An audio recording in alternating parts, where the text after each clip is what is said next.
वालेकुम, I am back with another video. Last video में previous video में हम लोगों ने पढ़ा था, ट्रांसलेशन इसकी कंप्लीट की थी। और मैंने आप सबको ये बात कही थी कि नो बॉडी इज़ परफेक्ट। ठीक है, तो अगर आपको मेरी किसी चीज़ में कोई गलती महसूस होती है, कोई आप किसी चीज़ को देखते हैं तो डू कमेंट। ओके, और स्टार्ट करते हैं हमारे questions. What type of the land is Arabia. हमने पहले चैप्टर में सबसे पहले पढ़ा था ये सबसे ऊपर वाली लाइन में कि किस तरह की लैंड है Arabia. Arabia is a land of unparalleled charm and beauty with its trackless deserts with sand dunes and the dazzling rays with tropical sun. ठीक हो गया, यहाँ तक भी लिख सकते हैं, अगली लाइन भी लिख सकते हैं, स्टेरी स्काई वाली। Why was the holy Quran sent in Arabic. Holy Quran Arabic में क्यों भेजा गया। यहाँ पर हमने पढ़ा था कि अल्लाह ताला ने अपने हतमी पैगाम के लिए, अपने अल्फाजों के मुहाफ़िज़ के लिए अरबी ज़ुबान को चुना। क्यों चुना? क्योंकि इसमें ये एक ऐसे ये अब जादू टाइप कह सकते हैं, इसमें एक ऐसी चीज़ है कि इंसान जब इसको पढ़ता है तो उसके दिमाग में बैठ जाते हैं वो अल्फाज। ठीक है, यहाँ पे आप इसको प्रॉपर फॉर्मेट में, इसको सेकंड पैराग्राफ में आई थिंक लिखा हुआ है, तो आई थिंक थर्ड पैराग्राफ में, वहाँ से आप कर लीजिएगा। For which ability were the Arabs famous. अरब के लोग किस एबिलिटी की वजह से फेमस थे? वी हैव ऑलरेडी डिस्कस कि वो अपने खुश गुफ्तारी की वजह से, यानी कि अपनी एलोक्वेंस की वजह से और अपनी स्प्लेंडेड मेमोरी की वजह से, शानदार याददाश्त की वजह से फेमस थे, मशहूर थे। और इसका आंसर सेकंड पैराग्राफ के फर्स्ट लाइन पे आपको मिल जाएगा। दे possessed remarkable memory and eloquence. ठीक है, after that what was the condition of mankind before the रसूल सल्लल्लाहु अलैहि वसल्लम। रसूल सल्लल्लाहु अलैहि वसल्लम के आने से पहले इंसानों की क्या कंडीशन थी, क्या सूरत हाल थी? तो उनकी कंडीशन ये थी कि वो देवर इन इग्नोरेंस, बिल्कुल जहालत के दौर में से वो गुजर रहे थे। और ये हम डिटेल में ड्यूरिंग द ट्रांसलेशन हम डिस्कस कर चुके हैं। ठीक हो गया, आप प्रीवियस वीडियो देखेंगे तो आपको अंदाज़ा हो जाएगा इस चीज़ का। Next question is question number 5। Why did the रसूल सल्लल्लाहु अलैहि वसल्लम stay in the cave of Hira. रसूल सल्लल्लाहु अलैहि वसल्लम गारे हीरा में क्यों रहे थे? क्योंकि वो तन्हाई में रहना चाह रहे थे, वो गौर फिक्र में रहना चाहते, वो अल्लाह ताला की याद में अपने दिन और अपने हफ्तों को गुजारना चाह रहे थे। So that's why they stay in the cave of हीरा।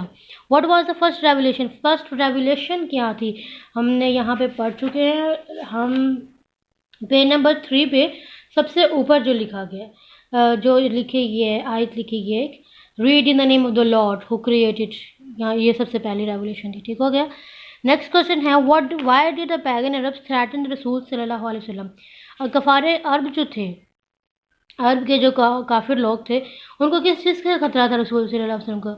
उनको इस चीज़ का खतरा था कि 6th पैराग्राफ में आई थिंक इट्स फर्स्ट और सेकंड और थर्ड लाइन। ठीक है, इन्हीं में से आपको ये आंसर मिल जाएगा। ऐसे रसूल सल्लल्लाहु अलैहि वसल्लम से इसलिए खतरा था क्योंकि वो चाहते थे कि हमारे माशरे में बुत परस्ती हो। क्या हो? बुत परस्ती हो, इस्लाम का बोलबाला ना हो।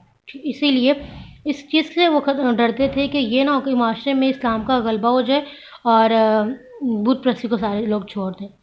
Next the last is what did हज़रत आयशा रज़ी अल्लाह अन्हा say about the life of रसूल सल्लल्लाहु अलैहि वसल्लम।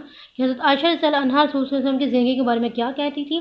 उन्होंने कहा था कि his morals and characters are an embodiment of the holy Quran, कि उनके अखलाकियात और उनका जो किरदार है वो कुरान मजीद की शक्ल में, कुरान मजीद की फॉर्म में एक मुजस्मा है। ठीक हो गया। Next is vocabulary. वोकैबुलरी क्या है कि उन्होंने कहा है कि ये वर्ड्स उन्होंने हमें दिए गए हैं। कंसल्ट अ थेरेपिस्ट, कहाँ गया? Yes, and find out the synonyms of the following. इनके सिनोनिम्स का मतलब होता है कि उनके मतलब सेम आपने निकालने हैं। तो dazzling, imagination, remarkable, composed, preservation, bestowed. अगर आपको इनका पता है ना इन उर्दू, अगर आपको इनकी उर्दू में ट्रांसलेशन पता है, जैसे इसका मतलब है सुपरस्टिशन का मतलब है तोहम परस्ती, मैसेज का मतलब है पैगाम, तो आप इनको इजीली इनका सिनोनिम्स कर सकते हैं। The next is affectation. Affectation क्या होता है? एफेक्सिएशन एक प्रोसेस है जिससे हम रूट वर्ड के अंदर हम प्रीफिक्स या सफिक्स को ऐड करते हैं। प्रीफिक्स क्या होता है? जो हम वर्ड के स्टार्ट में लगाते हैं। जैसे ऑथर है तो हमने कहा कि को ऑथर, नेसेसरी है तो हमने कहा अननेसेसरी, फेयर है तो अनफेयर। रूट वर्ड ये है। आगे इनके आगे जो चीज़ लगेगी वो कहलाएगी, वो क्या कहलाएगी? प्रीफिक्सेस। और जो इनके बाद लगेगी वो होगी सफिक्सेस। ये देखिए यहाँ पे लिखा है ना, कंफर्ट, कंफर्टेबल, एंड पे उसको लगा हुआ है एबल, तो ये हो गया fix. Happy happiness, fond fondness, friend friendship, hard hardship. ठीक हो गया। और नेक्स्ट उन्होंने हमें कॉलम दिया B C, you have to done your self, and D also. Third जो फिफ्थ चीज़ है एडजेक्टिव। एडजेक्टिव क्या होता है कि किसी भी चीज़ की, किसी भी नाउन की, नाउन क्या होता है, किसी चीज़ का नाम, किसी जगह का नाम, किसी इंसान का नाम, इन सब को हम क्या कहते हैं, नाउन। किसी नाउन की कोई क्वालिटी को एक्सप्लेन करना या क्वांटिटी बताना, ये हम क्या कहते हैं, एडजेक्टिव। जैसे वी कॉल हॉट टी, यानी कि गर्म चाय। अब टी जो है वो एक थिंग है, हम उसकी क्वालिटी बता रहे हैं वो क्या है, गर्म है। ब्लैक क्रो, काला कौवा, हम कौवे की वो बता रहे हैं हम क्वालिटी कि वो क्या है, काला है। तो इसी तरह उन्होंने लिखा हुआ है Ashfaq Ahmad was a dash writer, was a famous writer, के बहुत मशहूर राइटर थे। राइटर जो है वो एक वर्ड है और इसके साथ फेमस लग गया तो ये उनको एक्सप्लेन कर रहा है, उनके ऑब्जेक्टिव, उनकी खूबी बयान कर रहा है। तो ये सारा है इसमें। ए बी उन्होंने एंड पे दिया हुआ है, find out 10 adjective from the lesson. अपने लेसन में से 10 एडजेक्टिव्स निकालने हैं, use this adjective in sentences, और फिर उन्हीं एडजेक्टिव्स का क्या बनाना है, आपने सेंटेंसेस बनाने हैं। ठीक हो गया। Next is conditionals. कंडीशंस क्या होती है, इसके टाइप 1 है। टाइप 1 का मीन के कंडीशन मतलब होती है किसी किस्म की कोई शर्त, कोई सिचुएशन कि अगर ये होगा तो देन ये होगा। ठीक है, अगर वो मेहनत करेगा तो वो पास हो जाएगा, अगर वो रोएगा तो वो वीक हो जाएगा, अगर वो खाना नहीं खाएगा तो वो बीमार हो जाएगा। ऐसी चीज़ों को हम क्या कहेंगे, कंडीशंस। यानी कि एक चीज़ दूसरे पे डिपेंड कर रही हो, उसका एक डिपेंडेंट पार्ट हो और एक इंडिपेंडेंट पार्ट हो। तो इफ़ ही वर्क्स हार्ड, अब उसकी मेहनत डिपेंड करती है उसके हारने पे या उसके जीतने पे। तो this is the what we have discussed. Conditionals of this type tell us something that happens if condition is fulfilled, कि अगर कंडीशन पूरी होगी तो द कंडीशन मे और मे नॉट बी फुलफिल्ड। तो कंडीशन ये भी हो सकता है कि हमें ये बताएगा कि कंडीशन पूरी होगी तो क्या होगा, और उससे अपोजिट हमें ये भी पता चल जाएगा कि अगर कंडीशन पूरी नहीं होगी तो फिर क्या होगा। If I see Aslam I will dash him to dinner, अगर मैं असलम को देखूंगा तो मैं उसे डिनर पे क्या करूँगा, यहाँ पे आएगा इनवाइट। अगर मैं असलम को देखूंगा तो मैं उसे डिनर पे इनवाइट करूँगा। If I dash out I will turn off the light. If I go out, अगर मैं बाहर जाऊँगा तो मैं लाइट को टीवी को बंद कर दूँगा। It's TV not light. If you dash tricks on people, अगर तुम लोगों पे, यहाँ पे आएगा प्ले, अगर तुम लोगों पे ट्रिक खेलोगे तो they will not trust you, तुम पे यकीन नहीं करेंगे। If the farmer dash all his kiwi fruit in the market place he please, अगर वो सारे बेच देगा, सेल सारे बेच देगा तो उसे क्या कहेंगे।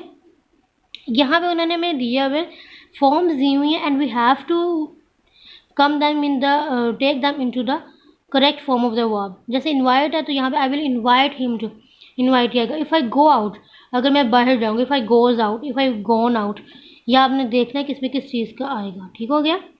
और सेकंड में क्या हमने करना है, put the correct verb in the blank, blank के अंदर खाली जगह में वर्ड पुट करना है। I dash living in this house, मैं इस हाउस में रह रहा हूँ। Since have been, has been, has will be. ठीक हो गया।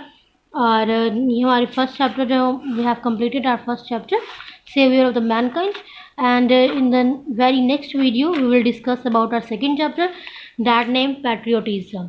ठीक हो गया। सेवियर ऑफ द मैनकाइंड से रिलेटेड अगर किसी भी स्टूडेंट को कोई कन्फ्यूजन होगी, कोई क्यूरी होगी या कोई क्वेश्चन होगा आपका, you can discuss with me freely and frankly. Okay, and again I am saying to you, nobody is a perfect one in this world. कोई भी इस दुनिया में परफेक्ट नहीं है, किसी में किसी न किसी भी किस्म की कोई भी खामी हो सकती है, किसी न किसी की किस्म की कोई खूबी हो सकती है। तो अगर मुझे डिस्कस करते वक्त, पढ़ाते वक्त, ना सिर्फ इंग्लिश की वीडियोस में, केमिस्ट्री की वीडियोस में, मैथ्स की वीडियोस में, कंप्यूटर की वीडियोस में कोई अगर मुझसे वर्ड गलत बोला जाता है या मैं किसी मिसप्लेस कर देती हूँ कोई चीज़ या आगे पीछे कुछ हो जाता है, तो you can contact me, you can inform me, and as a good person you have, this is your responsibility. तो तब for the next video, patriotism की वीडियो के लिए you have to wait, and soon I will be back with the patriotism video. तब तक के लिए अल्लाह हाफिज़, take care, thank you so much.